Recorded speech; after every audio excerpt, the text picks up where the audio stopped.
এটা হলো গিয়ে সুইচ বোর্ডের নিচে তাকটা।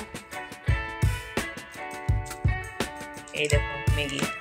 আমাদের ঘরে এই ম্যাগিটা আসে না, কারণ হলো গিয়ে আটা যেটা ওইটার আসে, এটার আসে না। মানে এটা তো এটা খেলেও অ্যাসিড গ্যাস, খুব বেশি gas. Hi friends, welcome to my channel. কীরকম আছো সবাই? আশা করছো ভালো আছো এবং সুস্থ আছো। তো এখন বাজে 9:30, আর ছেলে ওর বাবা স্কুলে চলে গেছে অ্যাজ ইউজুয়াল। আর আমি এখন এসেছি বিছানাটা গুছাবো, তাই এই জন্য। আর ওরা থাকলে তো হয় না, সকাল তাড়াহুড়ো থাকে, তোমাদেরকে বলেছি তাড়াহুড়ো থাকে, তাই এইগুলো আমি পরে করি। ওরা গেলে রিল্যাক্স হয়ে একটু বসলাম, আমি এখন রান্নাঘরের কাজ কিছু করে এখন এসে একটু সময় বসলাম, রেস্ট করলাম।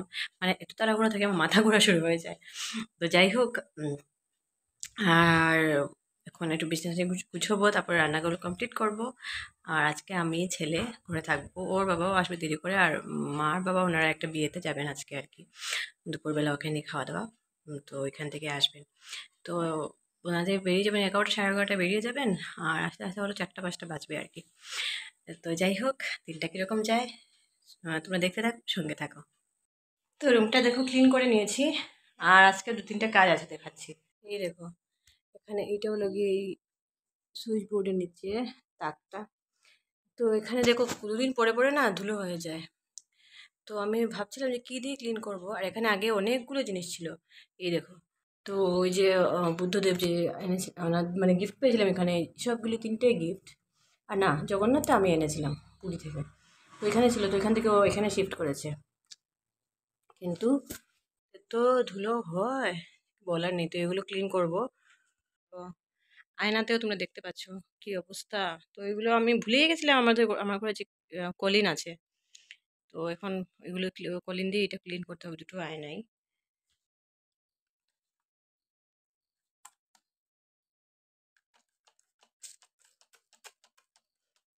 আগে একটু সময় দিয়ে রেখে দিই, তাহলে ভালো করে ক্লিন হবে।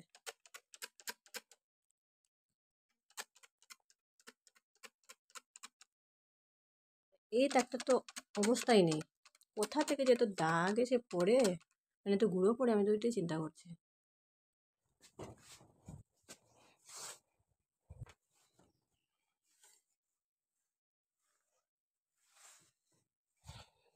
চট করে 2 মিনিটে ক্লিন হয়ে গেছে।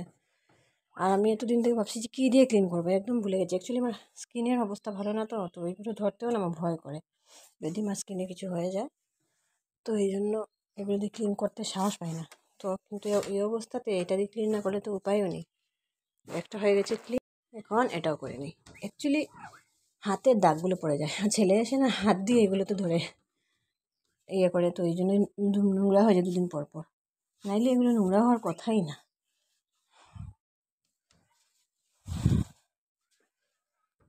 হয়ে গেছে ক্লিন। তো দেখো একদম চকচক চকচক করছে আয়নাগুলো।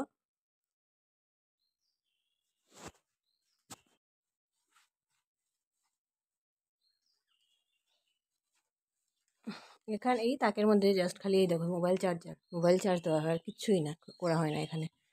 মানে আসি না তো আমরা, বেশি রুমে থাকি না বেশি, এই জন্য কিছু রাখি না। আর শপিস টপিস এখানে রেখে লাভ নেই, ছেলে এসে সব ফেলে দেবে। তো এই জন্য এখানে কিছুই রাখি না। এটাও ক্লিন হয়ে গেছে, এই যে স্প্রে করেছে, এটা এমনিতেই শুকিয়ে যাবে একটু করে। না, ক্লিন। একটাও ক্লিন করে দিয়েছি।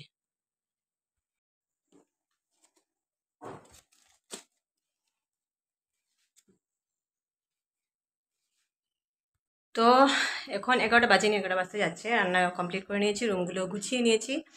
আর এখন একটু পরে একটু বসে চলে যাবো চানে। চান করে এসে পুজো দিয়ে তারপরে রেস্ট করবো। আর ছেলেকে আনতে হবে 2টোর সময় ছুটি, 2টোর সময় আনবো গিয়ে। তো এখন যাই আস্তে আস্তে বসে। আর আজকে ও বাবা চলে গেছেন এখন, মানে ওনারা যাবেন বলে চান করে নিয়েছেন তাড়াতাড়ি। তো মা পুজো দিয়ে দিয়েছেন। তো ওইদিকে পুজো দিয়ে দিয়েছেন, আমি ভাবলাম তাহলে আজকে ফ্রি আছে যখন, বাথরুমটা ক্লিন করে নিই। তো এই বাথরুম না, আমাদের সঙ্গে রুমের সঙ্গে যেটা, এটা না, ওইদিকে যে একটা বাথরুম আছে, ওই দুটো ক্লিন করলাম। করে শ্যাম্পু ট্যাম্পু দিয়ে চান করে এলাম। তো এখন ছেলে তো আস্তে আস্তে 2টো বেজে যাবে, বসে বসে মুড়ি খাচ্ছি। আর মাসিও এসছে, ঘরটার মুছছে। তারপরে ও চলে যাবে, তো ঘরে আমি সব দিক লাগিয়ে রাখবো চলে যাওয়ার পরে। তো এখন ঘরে কেউ নেই, আমি একা আছি। আর মাসিও মাত্র চলে গেল, এখন কয়টা বাজে দেখো, 1টা বাজতে 10 মিনিট বাকি আছে এখনো। তো ছেলেকে 1 ঘন্টা পরে গিয়ে আনতে যাব। আর এখন আমি সব কিছু রান্নাবান্না যেগুলো করেছি এগুলো গরম করবো। আর একটা জিনিস এনেছি এখন, দাঁড়াও, এখন জাস্ট দোকান থেকে আনলাম, সব পাশের দোকান থেকে আনলাম। এই দেখো ম্যাগি। আমাদের ঘরে এই ম্যাগিটা আসে না, কারণ হলো গিয়ে আটা যেটা ওইটার আসে, এটার আসে না। যদি জানতে পারে ও যে আমি এটা এনে খাচ্ছি তাহলে হবে আমার, এই জন্য আমার খুব খিদে পেয়েছে বুঝেছো। সকালে উঠে সকাল সকাল থেকে এখন একটু বেশি খাওয়া যায় না, তো এখন এটা খাচ্ছি। আর কিছু খেতে ইচ্ছে করছে না, ভাত টাত কিছু খেতে ইচ্ছে করছে না, কারণ এখন ভাত খেলে পরে আবার খিদে পেয়ে যাবে, তখন আবার কী খাবার, ও এলে এটা খাওয়া যাবে না। তো আর ওই আটার ম্যাগিটা আমার, মশলাটা আমার একদম ভালো লাগে না। এইটাই আমাদের ছোট থেকে এটাই খেয়েই বড় হয়েছি, আর এটাই খেতে ইচ্ছে করছে। তোমরা কিন্তু আমার দেখা দেখি আবার এটা খেও না, এটা ময়দার বানানো, এটা বেশি হেলদি না। তা মানে হঠাৎ হঠাৎ ঠিক আছে, কিন্তু সবসময় এটা খাওয়া ঠিক না। ছেলেকে তো এটা দিই না আমি। কি কি রান্না করেছি, সকালে করেছি মসুর ডাল, এটা হলো বেগুন দিয়ে একটা শুকনো শুকনো করে করেছি আলু ভাজা। আর এটা করেছি, এটা খুব ভালো হয়েছে, মানে দেখতে স্মেলটা খুব ভালো এসেছে। মাছের মাথা দিয়ে ঝোল তো করতেই হবে জানো তোমরা, আলু দিয়ে আর পেঁয়াজ রসুন আদা দিয়ে করেছি, খুব ভালো হয়েছে এটা। তো তোমরা ভাবতে পারো যে এখন এই একটার সময় আবার কেউ ম্যাগি খায় নাকি। তো অ্যাকচুয়ালি কিন্তু তোমাদেরকেও তো বলেছিলাম যে আমার অ্যাসিডিটির খুব বেশি প্রবলেম হয়, তো খিদে যখন পায় না তখনই সঙ্গে সঙ্গে কিছু খেয়ে নিতে হয়। আর যদি সঙ্গে সঙ্গে খেয়ে না তো ওর পুরো দিন শরীরটা খারাপ করে। ওষুধ যদিও খাচ্ছি তবুও মানে এই মানে জলও খাচ্ছি বেশি করে, কিন্তু সঙ্গে সঙ্গে তো কোনো কিছু কাজ হবে না না। তো এখন এটা খেতে মানে এত ক্রেভিং হচ্ছিল এই ম্যাগিটা খাওয়ার, তো যার জন্য আমি এটা নিয়ে এসে গেছি। তো এখন এটা বানিয়ে খেয়ে নিই চট করে, তারপর ছেলেকে আনতে যেতে হবে। দিয়েছি ম্যাগি, আর এটার মেইন টেস্ট কোনটা জানো তো, এই মশলাটা। এইটার মশলার স্মেলটাই আলাদা, ছোটবেলার কথা মনে করিয়ে দেয়। টানটানা, তো আমার ম্যাগি রেডি। এটাই আজকে আমার লাঞ্চ, দুপুরে আর ভাত টাত খাবো না। ও এলে বলবো, জিজ্ঞেস করলে বলবো আমি খেয়ে নিয়েছি। তো চলো এটা খাওয়া যাক। তো এদিকে অ্যাসিডিটি মরছি, এদিকে ম্যাগি খাচ্ছি। এহ, মানে এটা তো, এটা খেলেও অ্যাসিড খুব বেশি গ্যাস ফর্ম হয়। তো কী করবো, খেতে ইচ্ছে করছে, একদিন তো মরতেই হবে, খেয়েতেই মরি। যাই হোক, এখন এটা খেয়ে নিয়ে একটু ঠান্ডা হোক তারপরে খাবো। আর একটা বেজে গেছে, এখন অনেক দেরি আছে ছেলেকে আনতে। একটু বসে বসে ভিডিও দেখবো, ব্লগ দেখবো, দেখে দেখে খাবো।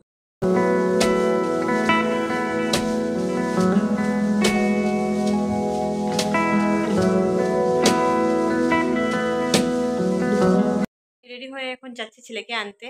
কটা বাজে, 5 মিনিট বাকি আছে এখনো। যাই গিয়ে ছেলেটাকে নিয়ে আসে, আর সবকিছু তালা লাগাতে হবে, দেখে নিই আগে সবকিছু লাগানো আছে কিনা।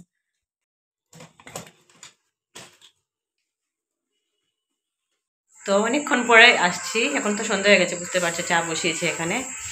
আর ছেলে এখন কি করছে দেখাচ্ছে। রাখো, এটা ধুয়ে ধোয়ার সময় ফেলবো, এই দেখো চাল দিয়ে খেলছে। এই দেখো চাল দিয়ে খেলছে, চাল দিয়ে খেলে নাকি বাবা, এগুলো খাবার জিনিস, রাখো রাখো, না রাখো। তো চা নিয়ে এসে গেছি। তো আজকে আর সন্ধ্যাবেলা কিছু টিফিন টিফিন বানাবো না, ভালো লাগে নাকি বানাতে, আর এনার্জিও থাকে না ডেইলি। আর দুপুরে তো খেয়ে নিয়েছি না, কেউ তো জানে না যদিও খেয়ে নিয়েছি, এখন আর কিছু খাওয়া যাবে না উল্টা পাল্টা, বারবার খেলে পেটের প্রবলেম হতে পারে। তো আজকে আর অন্য কিছু বানাবো না। এদিকে হাওয়া দিচ্ছে বাইরে, বৃষ্টি আসতে পারে একটু পরেই। তো ওয়েদারগুলো না ভালোই হচ্ছে, এরকম বৃষ্টি বৃষ্টি থাকলে খিচুড়ি খাওয়ার খুব মানে ইচ্ছে হয়, কিন্তু খিচুড়ি বানাতে পারবো না, কারণ দাঁড়া, কারণ আজকে আমি কী করেছি, ভুলে ভুলে চালটা একটু বেশিই নিয়ে গেছি, তো রাতের জন্য রান্না করতে হবে না, রয়ে গেছে ভাতটা। তাই আজকে রাতে খিচুড়ি বানাবো না। ভালো করে বৃষ্টিটা পড়ুক, ওই যে কয়েকদিন তুফান টুফান দিচ্ছিলো তখন ভুল হয়ে যায়, তখন যদি খিচুড়িটা বানাতাম ভালো হতো। কিন্তু তখন শরীরটা একটু এত খারাপ ছিল না, বানানোর এনার্জি ছিল না। তো এখন ঠাকুরের আশীর্বাদে 2-3 দিন থেকে একটু মোটামুটি ভালো আছে। পরশু দিন বোধহয় একটু খারাপ করেছিল, তো না দেখছি আজকে একটু মোটামুটি ঠাকুরের আশীর্বাদে নজর না লাগে, নজর না লাগে। তো ভালো আছে, জানি না কালকের দিন কীরকম হবে। যদি বৃষ্টি থাকে তাহলে দেখি কালকে হয়তো খিচুড়ি করবো, দেখা যাক কী করি। এখন চাটা খেয়ে নিই। তো আজকে ব্লগটা এখানেই এন্ড করছি, এখন বাজে রাত 11টা, আমাদের ডিনার কমপ্লিট হয়ে গেছে, এখন ঘুমিয়ে পড়বো। নিশ্চয়ই ঘুমাবে, রাত 11টা বেজে গেছে। ব্লগও এখানে এন্ড করছি। ভিডিওটা কীরকম একটা কমেন্ট করে জানিও, ভালো লাগলে প্লিজ লাইক করে দিও, শেয়ার করে দিও, সাবস্ক্রাইব করে দিও আমার চ্যানেলটাকে। আজকের জন্য টাটা, বাই বাই।